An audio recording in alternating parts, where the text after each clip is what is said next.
Welcome back to Healthy Edge Radio. We are here every Sunday at 9 a.m. on Fox Sports 1280 to talk with leaders in the community who are helping us achieve the goal of making Rochester the healthiest city in America.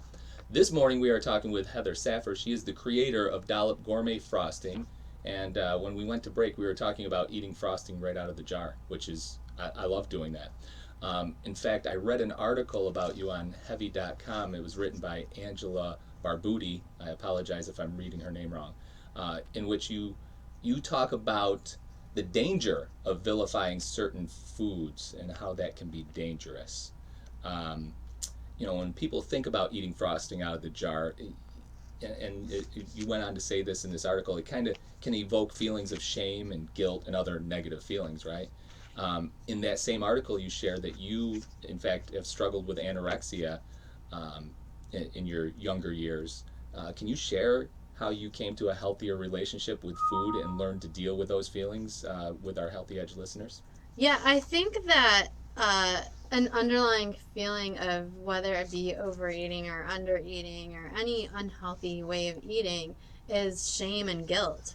I think that's really like the core of unhealthy eating is that you eat something, then you feel shameful or guilty about it, and then you eat more or you just don't eat at all or Yeah, you're that can go a number of ways, right? right, exactly. Versus just saying, like, this isn't, maybe choosing healthier options, but still eating what you want and not feeling guilty about it and not shaming yourself for it.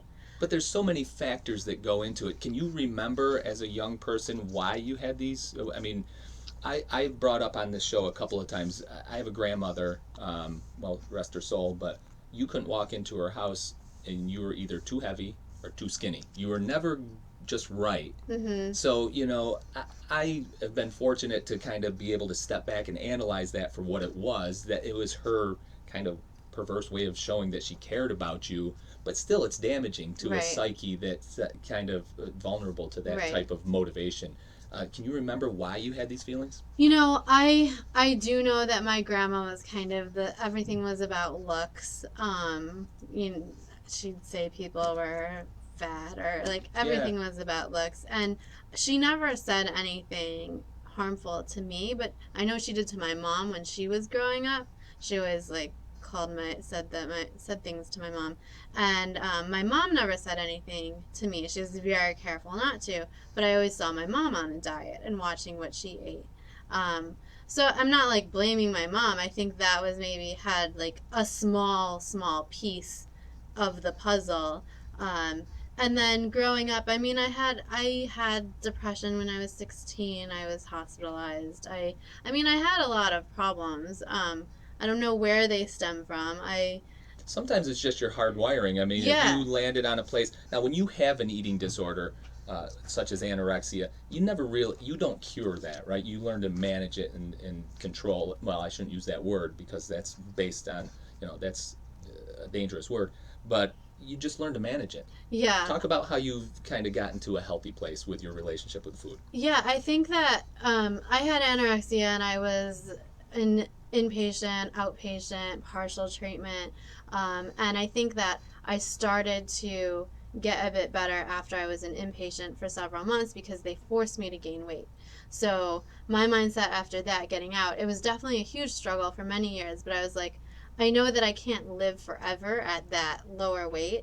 So if I lose weight, I'm gonna have to gain it back again, and that was like horrifying. Just that fear of having to go Well, through the process. yeah, and the Did you feeling just when like feel like you were being force fed, or I mean, I mean, you essentially were. I yeah. mean, over like 3 months of being in the hospital, inpatient, I gained like 35 pounds. Like, that's when you see your body like growing like Yeah. that. It was definitely hard mentally and physically to deal with. And then I had a lot of treatment afterwards when I got out, a lot of doctors and therapists and nutritionists and all of that. So that definitely helped. And then over time, I I mean, honestly, the anorexia then transformed into then I had like a drinking problem, and then I was like in rehab for that. So like there Sure. was a lot that kind of transformed. So I eventually got to a point. I think part of it was after opening my bakery that like I went from being anorexic and like staying away from all these foods to now I'm surrounded by cupcakes all the time, Yeah. and Talk about that, because they say one of the addictions, like if you just have an alcohol, immersion yeah, therapy. yeah, it was, but like if you're an alcoholic, you can abstain from alcohol. You Right. can't stop eating food. Exactly. So talk about how that kind of worked, the dynamics of that. I think it was hard, but it was like, okay, now I'm so surrounded by cupcakes and desserts that I'm tasting them and I'm not feeling guilty about it because it's what I need to do because now it's my business. And I started, I mean, I had always been working out regularly, but I struck more of a balance, I think. And I love dessert. Like, I love dessert. And I eat dessert I every can hear the day. passion in your I voice right do. now. You kind of dropped it I down can't.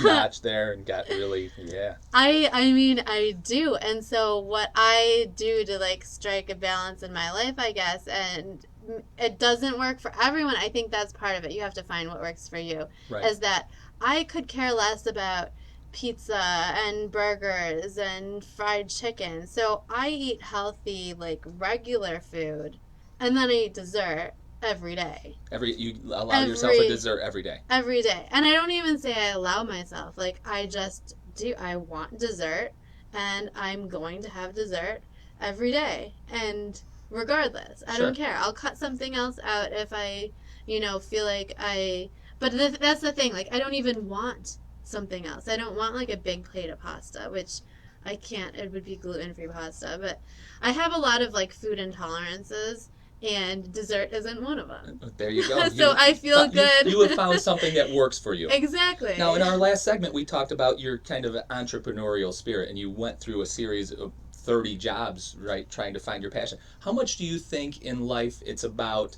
um, when you're dealing with an eating disorder, finding something else that you're passionate about as opposed to almost using food as an escape? If you have crappy jobs or you're just not passionate, you're going to a job, no matter how much they pay you, there's a drudgery to it, and there's an escapism Yeah. that you use food as a vehicle for.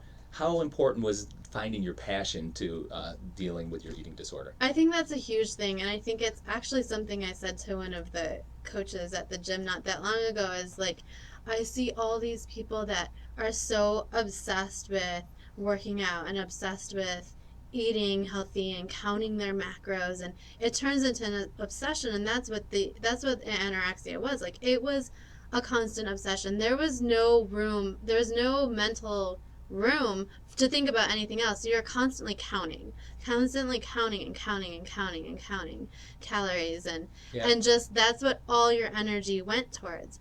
And so you're right, if you don't have a passion or if you don't have other outlets or you don't have anything else in your life and you turn this focus and obsession on being healthy, it stops being healthy. Yeah, it's a point of diminishing returns. Right. Once you cross that threshold, like you said, you can do it with exercise. If you think, hey, if I work out an hour a day, 6 days a week, if I work out 3 hours a day, 7 days a week, maybe that's better. And, as a fitness professional, I've always cautioned people that's not sustainable. It's not real. Could you do it for a while? Sure.